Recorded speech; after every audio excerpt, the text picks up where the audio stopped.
Indian സ്വാതന്ത്ര്യ സമര ചരിത്രത്തിലെ അമരനാമധേയമാണ് INA ഹീറോ അബ്ദുൽ ഖാദറിൻ്റേത്.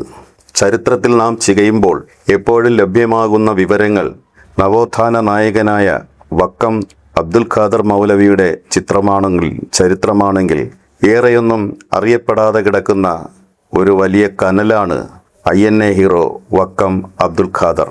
അഞ്ചുതെങ്ങ് പഞ്ചായത്തിലെ കായിക്കര എന്ന പ്രദേശത്തെ കടവിനടുത്ത് താമരക്കുളത്തിന് സമീപമുള്ള കൊച്ചുകുടിൽ ജനിച്ചു വളർന്ന വിപ്ലവ നായകനായി മാറി 26-ാമത്തെ വയസ്സിൽ തൂക്കുമരത്തിലേക്ക് നടന്നു കയറുകയും താങ്കളുടെ അന്ത്യാഭിലാഷം എന്താണെന്ന് ബ്രിട്ടീഷുകാർ ചോദിച്ചപ്പോൾ ഈ നാടിൻ്റെ മതസൗഹാർദ്ദം നിലനിർത്തുന്നതിനു വേണ്ടി ഒരു മുസ്ലിമായ എന്നെയും ഹിന്ദുവായ അനന്തൻ നായരെയും ഒരേ കഴുമരത്തിൽ ഒരുമിച്ച് തൂക്കിലേറ്റണമെന്ന് ആവശ്യപ്പെട്ട വക്കം അബ്ദുൽ ഖാദറിന്റെ ആ അന്ത്യാഭിലാഷം വർത്തമാനകാലത്ത് എത്രത്തോളം പ്രസക്തമാണ് എന്ന് നാം ചിന്തിക്കുക.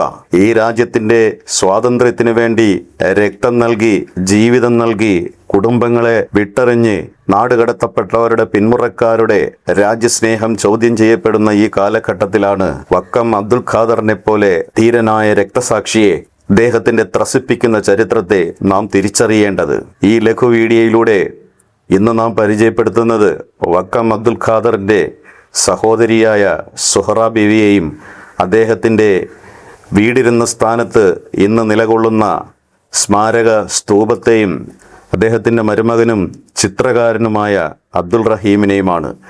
വക്കം അബ്ദുൽ ഖാദറിന്റെ ജീവചരിത്രം എഴുതിയ വക്കം സുകുമാരൻ മുതൽ അദ്ദേഹത്തിന്റെ അടുത്ത ബന്ധുമിത്രാദികളും വക്കം അസോസിയേഷന്റെ ഭാരവാഹികളും ഉൾപ്പെടെയുള്ളവരുടെ അവർക്കറിയാവുന്ന ചരിത്ര വസ്തുതകളും പ്രേക്ഷകരുടെ മുമ്പാകെ അവതരിപ്പിക്കുവാനായി പരിശ്രമിക്കുന്നതാണ്. മേടമാസത്തിലെ കൊടിയ ചൂടുള്ള ഉച്ച സമയത്താണ് വക്കം ഖാദർ യൂത്ത് സെന്റർ എന്ന കെട്ടിടം ഞങ്ങളുടെ ശ്രദ്ധയിൽപ്പെടുന്നത്. യൂത്ത് സെന്ററിനോട് ചേർന്ന് ഒരു കൊച്ചു കൂരയുണ്ട്. ടിൻ ഷീറ്റിനാൽ മേൽക്കൂരയിട്ട ഒരാൾക്ക് നിവർന്നു നിൽക്കാൻ കഴിയാത്ത ഒരു കൊച്ചു വീട്. അവിടെ താമസിക്കുന്നത് 80 വയസ്സിലേറെ പ്രായമുള്ള സുഹറ ബീവി എന്ന വയോധികയാണ്. അവർ ആരെന്നറിയണ്ടേ?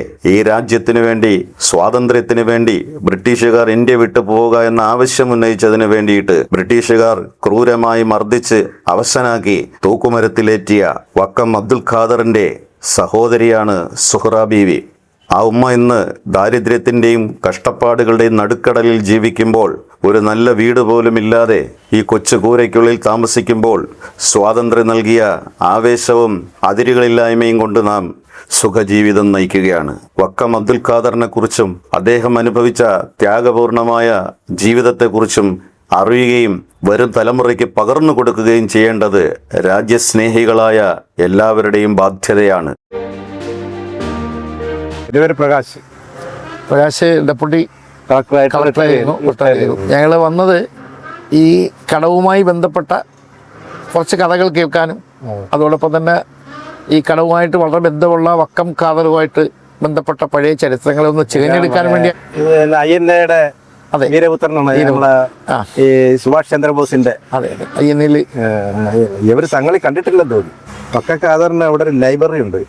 അങ്ങനെ നിലയ്ക്ക് നമുക്കുണ്ട്. തിരുവനന്തപുരം ബേസ് ചെയ്തുള്ള എല്ലാ പരിപാടികളും ഇവിടെ വന്നിട്ട് അവര് വക്കം ഖാദറിനെ ആദരിക്കുന്നവരാണ്. ഇവിടെ വന്നിട്ട് ആണ് അവര് നില ചെയ്തിട്ടാണ് അവര് പോണത്. വലിയ ബൈക്ക് റാലിയായിട്ടൊക്കെയാണ്.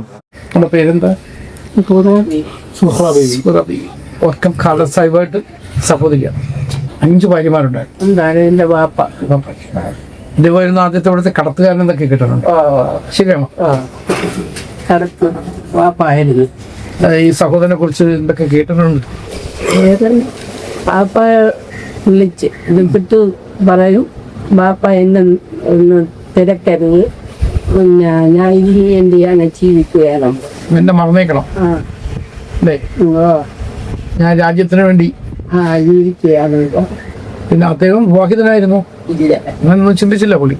ഇല്ല, രാജ്യത്തിന് വേണ്ടി തന്നെ പോരാടാൻ തീരുമാനിച്ചത്. കുട്ടിക്കാലത്തെ കുറിച്ചൊന്നും അറിയോ?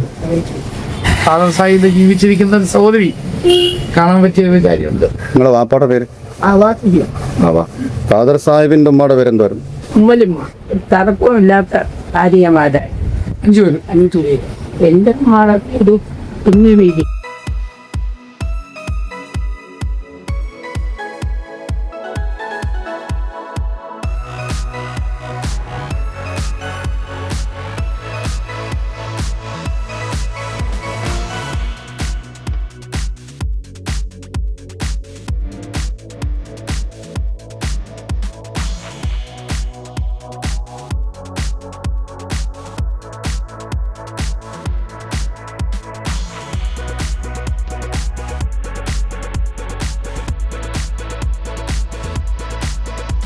അയ്യന്നെ ഹീറോ ആയിരുന്ന വക്കം ഖാദർ എന്ന മഹാനായ വ്യക്തി ജനിച്ചു വളർന്ന ആ സ്ഥലത്ത് 1943 പുലർച്ചെ അദ്ദേഹത്തെ ബ്രിട്ടീഷ് മേധാവികൾ തൂക്കിലേറ്റി. അദ്ദേഹം 1917 ജനിച്ചത്.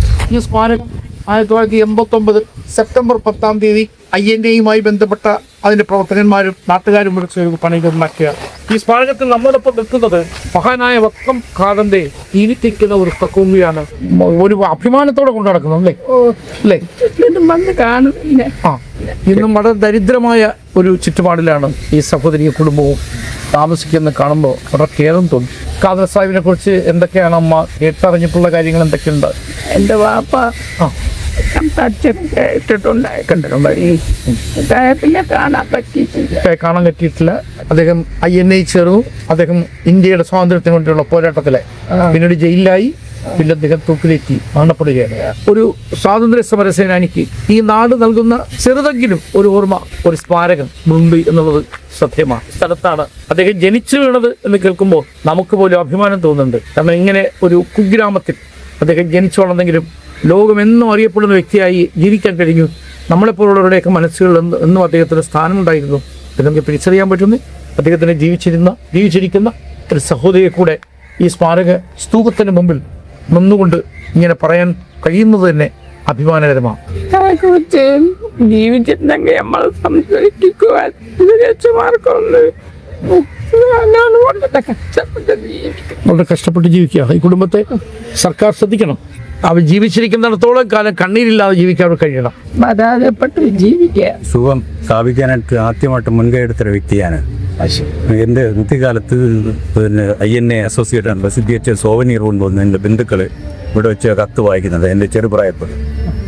ആ സമയത്ത് എനിക്ക് ചെറുപ്രായത്തിലാണ്. അപ്പോൾ അവരെല്ലാവരും കേട്ടുകൊണ്ടിരുന്ന് കണ്ണീര് വാർക്കുന്നത് മാമയുടെ കത്തായിരുന്നു. എനിക്ക് അതൊക്കെ അറിയില്ല.